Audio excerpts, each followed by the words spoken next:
नमस्कार, मैं आचार्य अनुपम जौली। मकर राशि वाले लोगों के लिए आगामी सप्ताह का राशिफल लेकर आया हूँ। उससे पहले आप सबको 26 जनवरी की अनेक-अनेक शुभकामनाएँ। शुरुआत करते हैं इस हफ्ते के ग्रहों की स्थिति क्या है मकर राशि वाले लोगों के हिसाब से। तो आसमान में ग्रह मकर राशि से 4 ग्रह गुजर रहे हैं। मंगल, सूर्य, बुध और शुक्र जो राशि में कई प्रकार के लाभ और हानि दे रहे हैं। जैसे कि शुक्र क्रिएटिविटी का है, मंगल ताकत का है, सूर्य थोड़ा-सा सेल्फ ईगो भी बढ़ाता है और बुध कुछ कैलकुलेशन देता है। तो इस वक़्त हमारे पास मल्टीपल क्वालिटीज़ हैं इस हफ्ते और हम उससे बहुत सारे कार्य कर सकते हैं। तो हम अपनी ऊर्जा को जिस स्थान पे लगाते हैं वैसे ही मतलब रिज़ल्ट पाते हैं।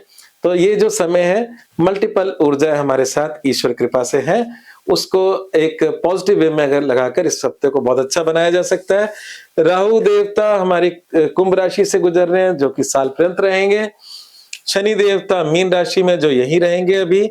चंद्रमा जो सदैव तेजी से चलने वाला पृथ्वी के सबसे नजदीक ग्रह है, वो मेष राशि से लेके कर्क राशि तक उनका सफर जारी रहेगा और बृहस्पति वक्री होकर मिथुन राशि में विराजमान है और केतु आपके अष्टम राशि जिसको सिंह राशि कहते हैं, वहां से गुजर रहा है, अष्टम भाव से गुजर रहा है।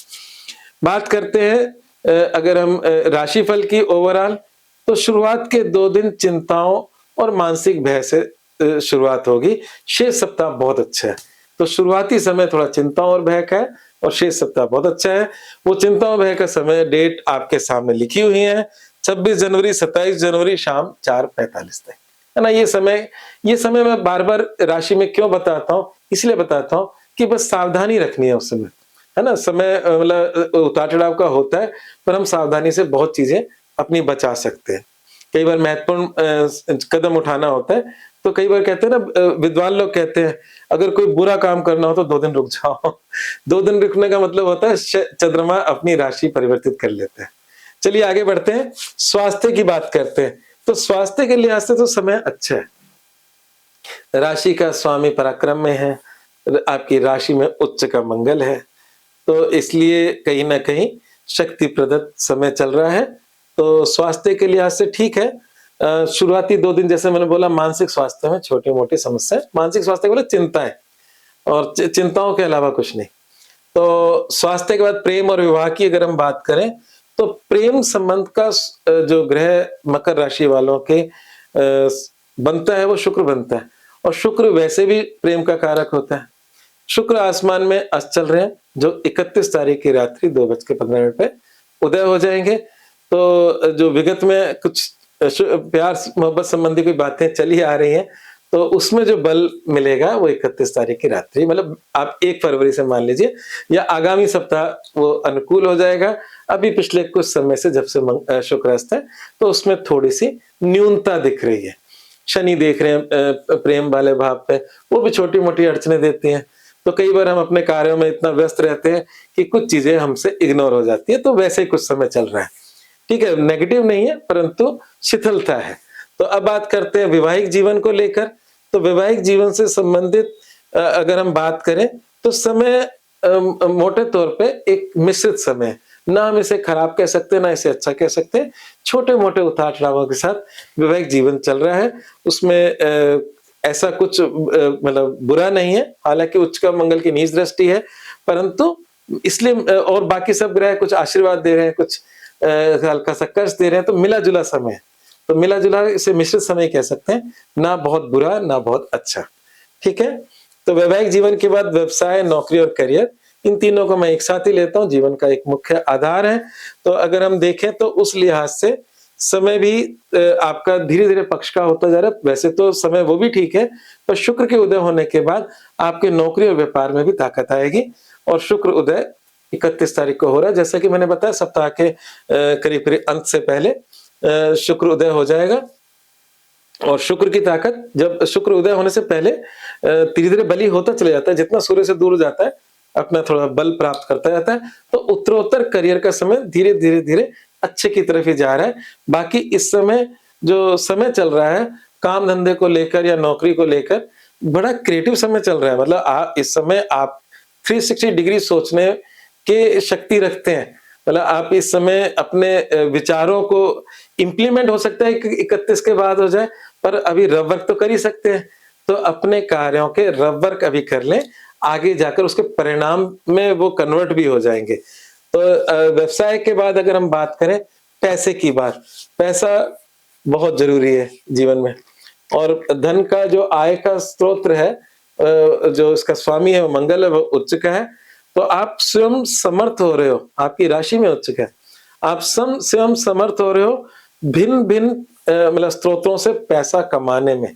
तो इस समय आपको बहुत सारे इंट्यूशन, बहुत सारी ऐसी प्रेरणाएँ मिल रही हैं कि किन विधियों से पैसा कमाया जा सकता है।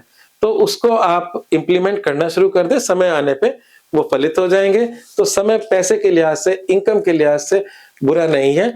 चाहे नौकरी में थोड़ा बहुत उतार-चढ़ाव हो सकता है, परंतु पैसे के लिहाज से बुरा नहीं है, उसमें कोई कष्ट नहीं आ रहा।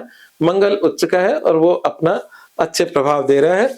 और बात करते हैं एजुकेशन और भाग्य की।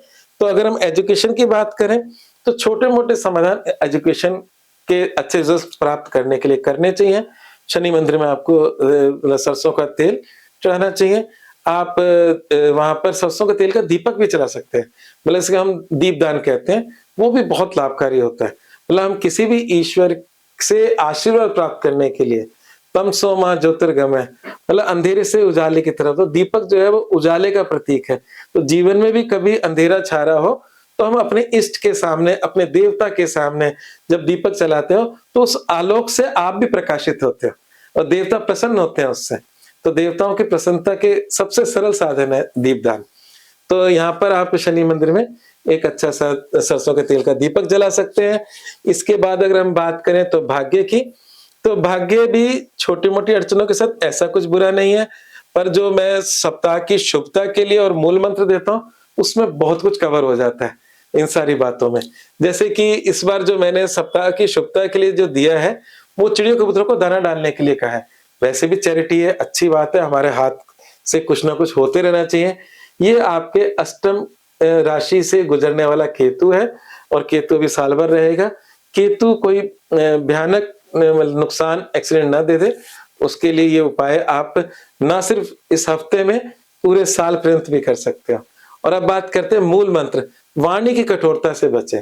ये सचमुच मूल मंत्र है इस राशि वाले लोगों के लिए। वाणी भाव में शनि की राशि में राहु बैठा है, और जब शनि की राशि में राहु बैठता है तो हम बड़ा स्ट्रेट बोलने लगते हैं। कई बार जैसे कहते हैं ना, सत्यम ब्रूयाम प्रियम ब्रूयात, मतलब सत्य तो बोलो परंतु प्रिय सत्य होना चाहिए। ऐसा नहीं होना चाहिए सामने वाले को बहुत चुभता सत्य बोलो आप, तो आपको समझदारी से बोलना चाहिए। हालांकि राहु मैनिपुलेटिव होता है, पर शनि की कुंभ राशि के राहु कभी-कभी बहुत स्ट्रेट बुलवाता है, जिसकी वजह से कभी-कभी संबंधों में खटास आ जाती है। वो संबंध परिवार में भी बिगड़ सकता है, आपके जॉब में भी बिगड़ सकता है, वो व्यापार में भी बिगड़ सकता है। तो ये तो बहुत बड़ी बात है। तो आप अगर कुछ मेरी राशिफल में से अगर बहुत ही पॉइंट्स कुछ लेना चाहो, तो एक तो सावधान वाले दिन, सप्ताह की शुभता और मूल मंत्र, अगर इन तीनों को अगर आप फॉलो करोगे, तो आपके सप्ताह की बहुत सारी समस्या वैसे ही ठीक हो जाएंगी। आज के लिए बस इतना ही। मेरे राशिफल को प्राप्त करने के लिए मेरे चैनल को सब्सक्राइब करें, बेल आइकन को दबाएं, जिससे आपको निरंतर मेरे मतलब वीडियोस आपको मिलते रहें और आप अपने सप्ताह को प्लान कर सकें। धन्यवाद।